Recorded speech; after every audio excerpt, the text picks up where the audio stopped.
The barn smelled wrong before Maren Kessler even stepped inside it. Not the usual dairy smell, hay, manure, warm milk, but something underneath it.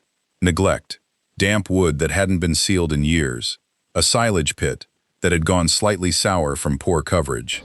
22 cows stood in a barn built for 40. Their coats were dull. Their hip bones showed a little more than they should. In the milking parlor, a single unit sat disconnected, a hose cracked and taped rather than replaced.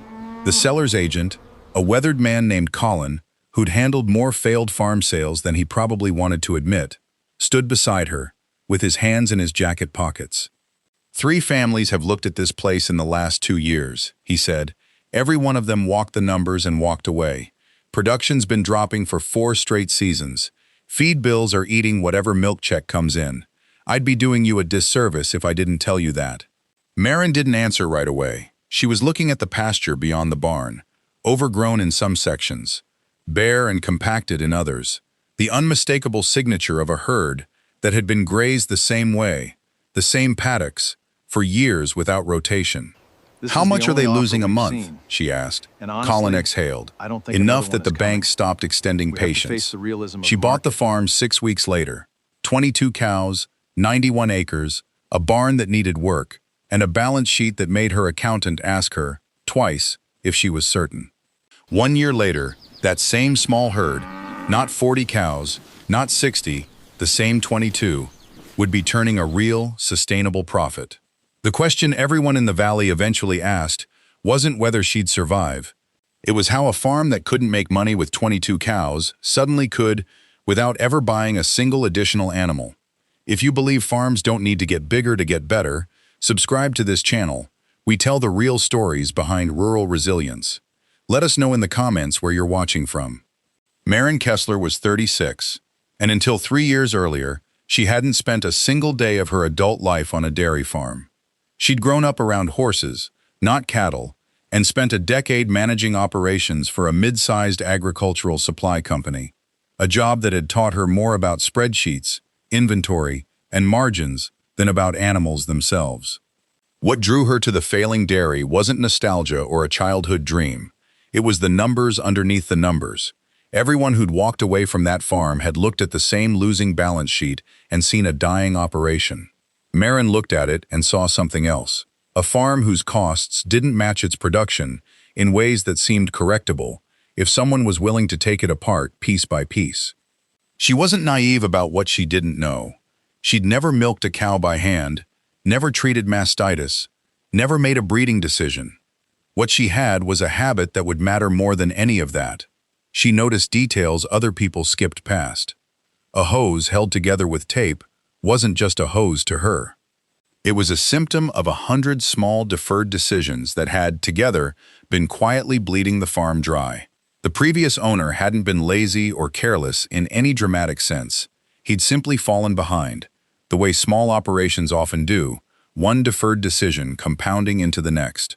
The herd's milk production had dropped nearly 18% over 4 years, not because the cows were unhealthy in any obvious way, but because the pasture had been overgrazed in the same rotation for so long that forage quality had quietly declined, season after season.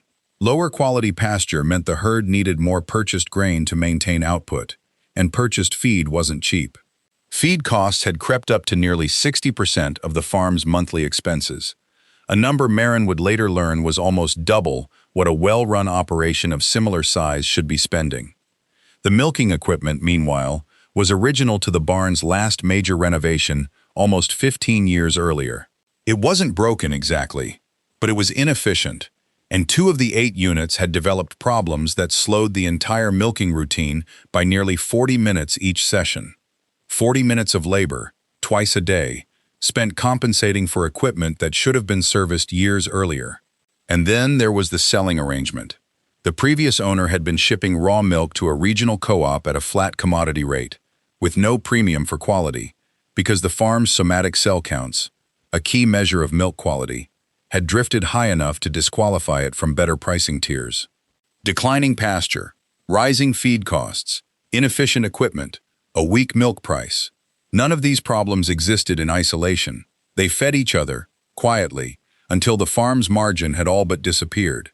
Everyone Maren spoke with in her first weeks, the outgoing farmer, a lending officer, even a friendly neighboring dairyman named Owen Pruitt, offered some version of the same conclusion. 22 cows simply wasn't enough animals to cover the fixed costs of running a dairy operation. The path forward, they told her, was to expand the herd as quickly as financing would allow. Maren wasn't so sure. She spent her first month barely touching the cattle at all. Instead, she went through 4 years of milk checks, feed invoices, veterinary bills, and breeding records, laying them out across her kitchen table the way she once laid out supply contracts at her old job. What she found surprised her. The farm's core problem wasn't that it had too few cows. It was that the relationship between production, cost, and price had quietly come apart. Some cows in the herd were producing exceptionally well relative to what they ate. Others were consuming nearly as much feed while producing barely half the milk, and nobody had ever tracked which was which, because the farm's records were, at best, incomplete. The question that would define her entire first year crystallized in that first month. What if this farm didn't need to get bigger? What if it just needed to actually understand itself? Maren began keeping individual records for every cow. Daily milk weights, feed intake estimates, health notes, something the farm hadn't consistently done in years. It was tedious, unglamorous work, done mostly by headlamp before dawn and again after the evening milking. Within 2 months, a clear pattern emerged. 6 cows in the herd were what a dairy consultant she'd hired for a single afternoon called passengers, animals whose milk output, once you accounted for what they were eating, contributed almost nothing to the farm's bottom line. 3 of them had chronic, low-grade health issues that had never been properly addressed. 2 were simply older animals well past their most productive years. This introduced a new, uncomfortable question. What do you do with cows that are costing you money? It wasn't a decision Maren took lightly. She wasn't running a business that saw animals as pure numbers, and she genuinely cared about the herd's welfare. But she also understood, from her years managing budgets, that keeping an unprofitable asset out of sentiment rarely helped anyone in the long run, including, in practical terms, the farm's ability to properly care for the animals that remained. She made the difficult decision to sell 4 of the lowest-performing cows to another farm, better suited to their needs, and worked with a veterinarian to address the health issues in 2 others rather than simply removing them. The herd shrank, briefly, to 18. On paper, that looked like a step backward. It wasn't. The pasture renovation Maren started that spring, dividing the farm's fields into smaller paddocks and rotating the herd every 3 to 4 days, instead of leaving them on the same ground for weeks, was supposed to be the turning point. Instead, it triggered her first real crisis. A dry spell hit 6 weeks into the rotational grazing system, right as the new paddocks needed time to recover between grazing cycles. Forage growth stalled. Milk production, which had shown early signs of improvement, dipped again. Her feed bill, which she'd hoped to reduce, actually climbed for 2 consecutive months as she supplemented the shortfall with purchased hay. Sitting at her kitchen table that summer, looking at numbers that stubbornly refused to improve the way she'd hoped, Maren questioned whether she'd made a serious miscalculation. "I thought fixing the pasture would fix the feed bill," she told Owen Pruitt one evening when he stopped by to check on how the rotation was going. "Instead, I've got both problems at once." Owen, who'd farmed the valley for almost 30 years, offered the kind of blunt reassurance only an experienced neighbor could. "Pasture doesn't fix itself in 1 season," he said. "You're not undoing 4 years of overgrazing in 4 months. Give it time to build root depth. The payoff comes later than you want it to." It was during that difficult stretch that Maren's thinking genuinely shifted. She'd come into the farm assuming, like almost everyone she'd talked to, that the eventual goal was growth. More cows, more milk, more scale. But sitting with a spreadsheet that showed her feed costs rising, even as she worked to reduce them, she realized she'd been asking the wrong question all along. The goal was never simply to produce more milk.